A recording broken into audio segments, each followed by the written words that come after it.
The Shark Deck.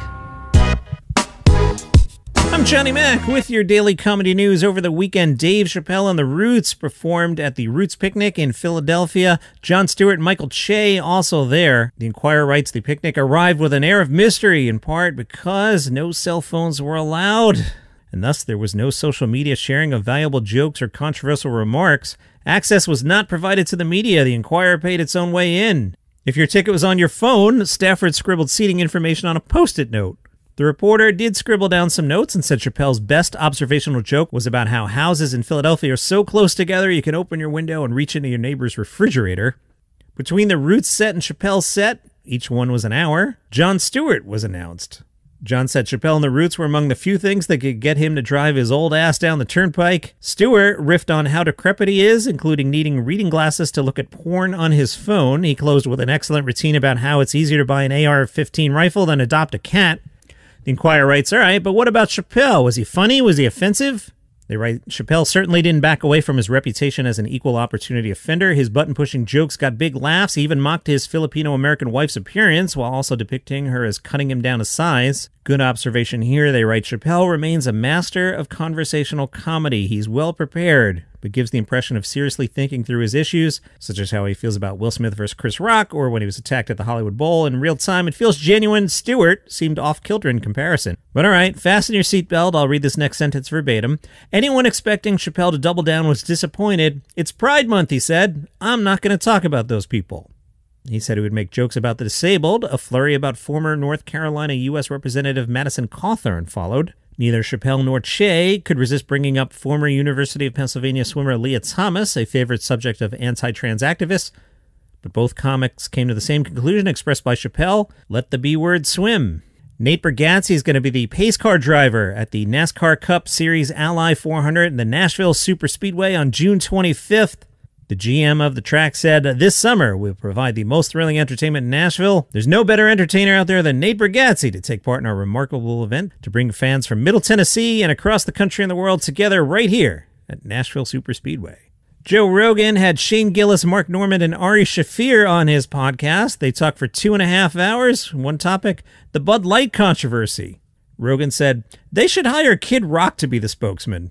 Gillis said, we talked about it last night. That would be the best. Ari Shaffir suggested 30-second Kid Rock commercial. Let him go nuts. Shane Gillis said, keep drinking Bud Light. It's what you enjoy. I mean, come on, man. We're all talking crap on phones that are made by sweatshops. It's all nonsense. Rogan suggested using internet meme character Pepe the Frog holding a Bud Light, saying, feels bad, man. Rogan continued and said Bud Light should go full heel, using the wrestling term for bad guy. The folks over at Cracked.com caught Mike Birbiglia on the Working It Out tour. On Mike's Working It Out podcast, Birbiglia does a variation on the familiar comedian talking to comedian format. Rather than sharing anecdotes, he invites comics to work out comedy material in real time. And that's the conceit of the Working It Out tour, a series of colorful note cards, each containing a word or three, served as prompts for the comedian to try out new jokes. He even dissected his success rate as he worked through the new bits. For example, the audience liked when Birbiglia described his days as a single man searching in vain for a partner who was interested in being naked at the same time.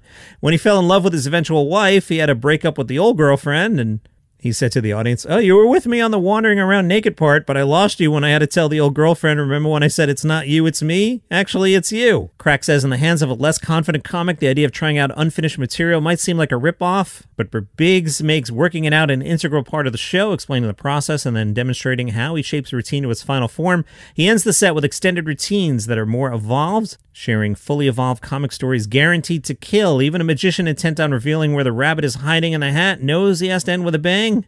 In this case, knowing how the trick was done just made it more satisfying. There's a roast battle league. I find this fascinating. Comedian and writer Pat Barker describes Roast Battle as one of those shows that always ends up entertaining even if it doesn't go well. Barker has competed in 45 roast battle contests, and over the weekend was representing Los Angeles in a roast battle league tournament against the best roasters from Tokyo. What?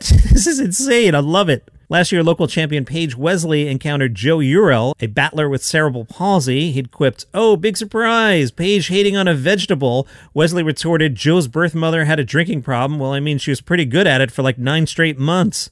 Wesley says, one of my favorite parts of roast battling is radical self-acceptance. To get good at it, you need to be comfortable with the roastable things about yourself. Watching a good battle feels like admitting we're all humans with flaws and being able to laugh at it makes us all feel better about being flawed. The Roast Battle League was launched last summer with teams from LA, San Diego, New York, Chicago, Austin, London, and Tokyo.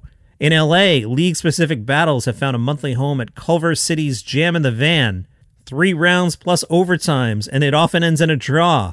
They're even working on creating a Hall of Flame. In every league location, there are 3 official rules. 1, original material only. 2, no physical contact.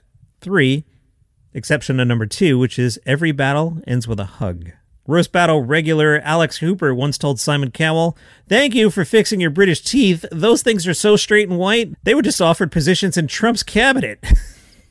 Well, I'm going to get out on the laugh there. That's your comedy news for today. Follow the show for free on Apple Podcasts, Spotify, YouTube, wherever you get your shows. See you tomorrow.